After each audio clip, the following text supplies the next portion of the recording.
Today's Tips du Jour mailbag question comes to us from Vancouver, Canada. Robert, I have built a couple of classical guitars, but I've used pre-carved necks. I feel I'm about ready to do a neck from scratch, but am somewhat intimidated by the process. Can you offer some advice? Matt in Vancouver. Well, Matt, there's a couple of pieces of advice I can offer to you. One is to get my online classical guitar building course. In that course, I show how to make a classical guitar neck from a neck blank all the way to a finished product.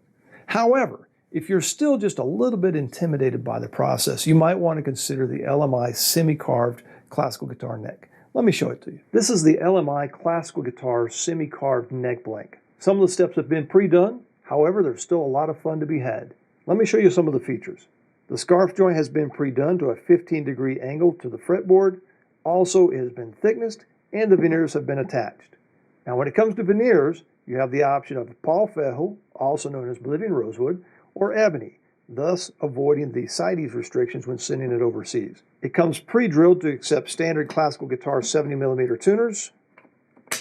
It also has an elongated peg head so you can add your own personalized touch with your own shape on the end.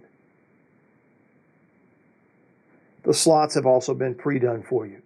The neck blank is made to be used with a standard 650mm scale length and a 5mm nut. On this end, it has the traditional Spanish foot. All you need to do is some light sanding, perhaps a little rasp work to clean this up, shape it, and if you want to apply a finish, you can.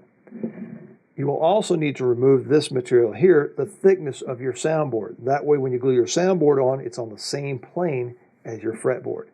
It also comes pre-slotted for your sides, so you can do a traditional Spanish neck-to-body joint.